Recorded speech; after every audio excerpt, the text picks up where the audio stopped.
क्या आप जानते हैं कि श्रीनिवास रामानुजन कौन थे? अब आप कहेंगे कि हाँ, वो एक बड़े मैथमेटिशियन थे, लेकिन कितने बड़े? क्यों मैक्सिमम लोग उन्हें जीनियस बोलते हैं और क्यों पूरी दुनिया में उन्हें न्यूटन से कंपेयर किया जाता है? आज हम यही स्टडी करेंगे। Inspired by Ramanujan, who was this Indian genius. Around the world. Ingenious. A true master. Well, I was really fascinated by the story of Ramanujan when I was young. I think very influential in analytic number theory. Maybe Ramanujan was very good at finding the tips of icebergs in some sense. Srinivas Ramanujan 22 दिसंबर 1887 में पैदा हुए थे। रामानुजन के पिता एक साड़ी की shop में clerk का काम करते थे, जबकि माँ एक हाउसवाइफ थी। बचपन में रामानुजन बहुत ही सेंसिटिव थे। उन्हें बचपन में मंदिर के प्रसाद के अलावा कुछ भी अच्छा नहीं लगता था। अगर उन्हें अपनी पसंद का खाना नहीं मिलता तो वो जमीन में मिट्टी में लेट जाते और तब तक नहीं मानते जब तक उनकी बात ना मानी जाए। बचपन से ही रामानुजन बहुत क्यूरियस थे। वो हमेशा पूछा करते, दुनिया का पहला इंसान कौन था? यहाँ से बादल कितनी दूर है? बचपन में जब एक बार क्लास में एक टीचर ने कहा कि जब भी आप एक नंबर को उसी नंबर से डिवाइड करते हो तो उसका आंसर 1 आता है। फॉर एग्जाम्पल, अगर आप 1000 फ्रूट्स को 1000 लोगों में बांट दो तो हर एक को एक ही फ्रूट मिलेगा। रामानुजन एकदम से बोल पड़े, लेकिन ये 0 के केस में ट्रू नहीं होगा, क्योंकि अगर हम 0 को 0 से डिवाइड करते हैं तो आंसर 1 नहीं होगा, क्योंकि किसी को भी एक भी फ्रूट नहीं मिलेगा। रामानुजन की फैमिली के पास ज्यादा पैसे नहीं थे, इसलिए उन्हें किराएदार रखने पड़े।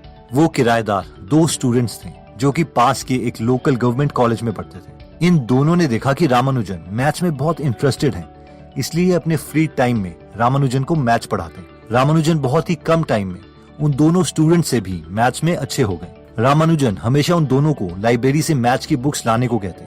स्कूल में सब जानते थे कि रामानुजन एक जीनियस हैं, और इवन उनके हेडमास्टर ने कहा था कि ये लड़का मैथ्स में जीनियस है और इसे मैं 100% या A+ से भी ज्यादा मार्क्स देना चाहता हूँ। स्कूल में तो रामानुजन बाकी सब्जेक्ट्स भी पढ़ लेते थे, इसलिए उन्हें कॉलेज के लिए फुल स्कॉलरशिप मिल गई।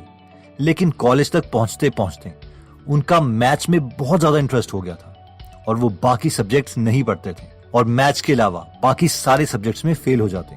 कॉलेज में भी सब जानते थे कि रामानुजन मैथ्स में सबसे अच्छे हैं, क्योंकि मैथ्स के 3 घंटे के पेपर को वो 30 मिनट में कंप्लीट कर देते थे। जिन क्वेश्चंस को प्रोफेसर 12 से 15 स्टेप्स में करते थे, रामानुजन उन्हीं सवालों को 3 स्टेप में सॉल्व कर देते थे।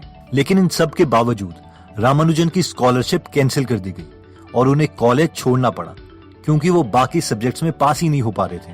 वो ट्यूशन भी नहीं ले रहे थे, क्योंकि बुक्स में मैथ्स के सवालों को सॉल्व करने का तरीका उन्हें पसंद नहीं था। ये सब देख के रामानुजन की माँ बहुत परेशान हो गई और उन्हें लगा कि शायद शादी के बाद रामानुजन अपनी रिस्पॉन्सिबिलिटीज को समझ जाएंगे, इसलिए उनकी शादी जानकी से करवा दी गई। उस वक्त जानकी की एज सिर्फ 10 साल थी और छोटी एज में शादी करना उस वक्त एक कॉमन बात थी। शादी होने के बाद रामानुजन को लगा कि अब उन्हें किसी तरीके से पैसे कमाने पड़ेंगे और इसलिए वो जॉब के लिए अप्लाई करने लग गए। अपनी मैथ्स की नोटबुक्स लेके वो सबको दिखाते, लेकिन उन्हें कोई जॉब नहीं देता। लेकिन फाइनली उन्हें मद्रास पोर्ट ऑफ ट्रस्ट में जॉब मिल गई और वो सर फ्रांसिस और नारायण अय्यर के ऑफिस में एक अकाउंटिंग क्लर्क की जॉब करने लग गए, जिसके लिए उन्हें 30 रुपए हर महीने मिलते थे। सर फ्रांसिस और नारायण अय्यर को पता था कि ये लड़का मैथ्स में बहुत अच्छा है, इसलिए वो रामानुजन की मदद करने लग गए। सर फ्रांसिस ने रामानुजन को एनकरेज किया कि वो कैम्ब्रिज यूनिवर्सिटी के प्रोफेसर्स को लेटर लिखें और अपना काम दिखाएं। फाइनली रामानुजन ने 3 प्रोफेसर्स को लेटर भेजा। 2 प्रोफेसर्स ने उनके लेटर्स को रिजेक्ट कर दिया, जबकि एक प्रोफेसर को उनका काम बहुत पसंद आया और वो लेटर देख के ही जान गए थे कि ये इंसान जीनियस है। इस प्रोफेसर का नाम था G.H. हार्डी। ये लेटर बहुत ही इंटरेस्टिंग था, इसलिए बहुत यूनिवर्सिटीज में मैथमेटिशियंस को ये दिखाया जाता है। इस लेटर में कुछ इस तरीके से लिखा हुआ था, डियर सर, मैं एक अकाउंटिंग क्लर्क हूँ मद्रास इंडिया में और मेरी 1 साल की सैलरी 20 पाउंड्स है।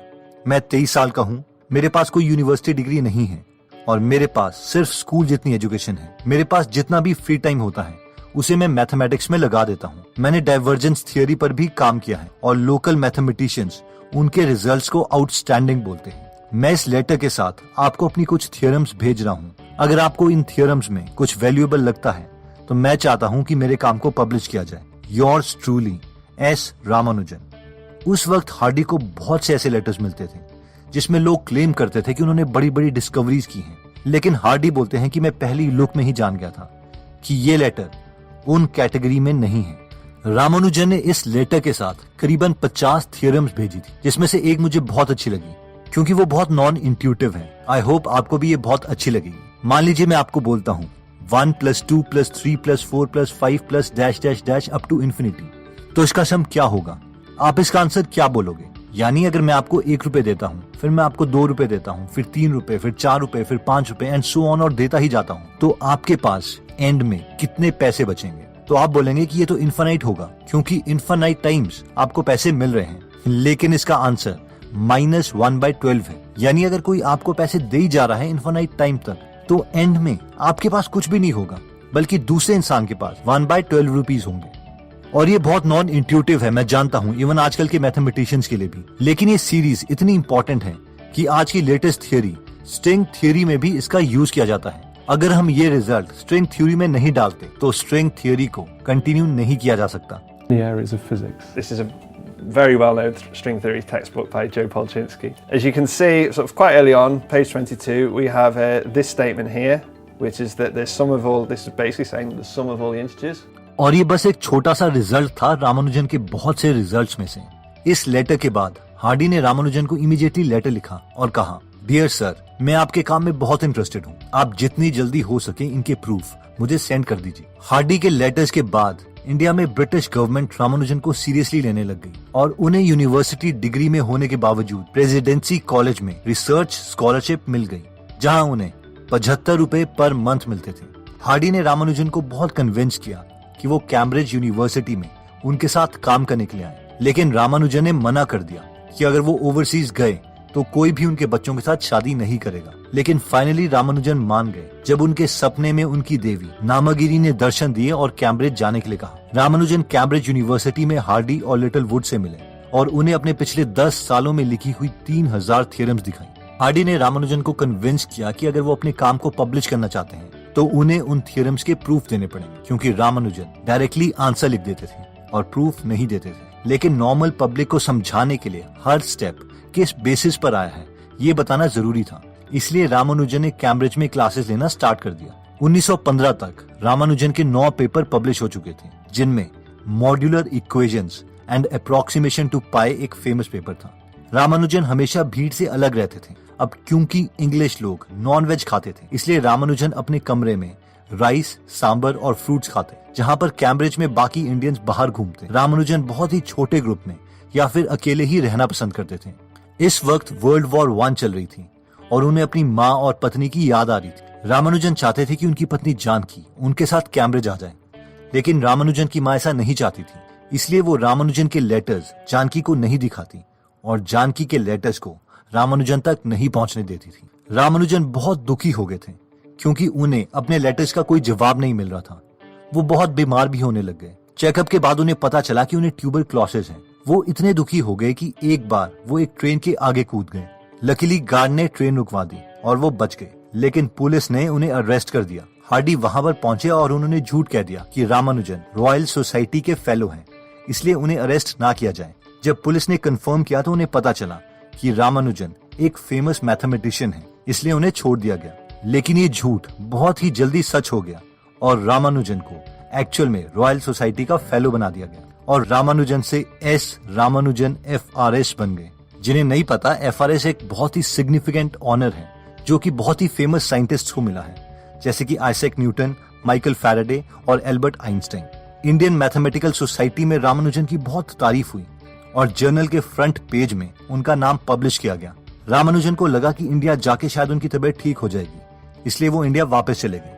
लेकिन इंडिया वापस आके उनकी तबीयत और बिगड़ गई। उन्हें बहुत पेन होता था, लेकिन फिर भी वो मैथ्स की प्रॉब्लम सॉल्व करते रहते और अनफॉर्चुनेटली 1 साल के बाद उनकी डेथ हो गई और वो बहुत ही छोटी उम्र में 32 साल में मर गए। हार्डी को जब इस बात का पता चला तो वो बहुत ही दुखी हुए।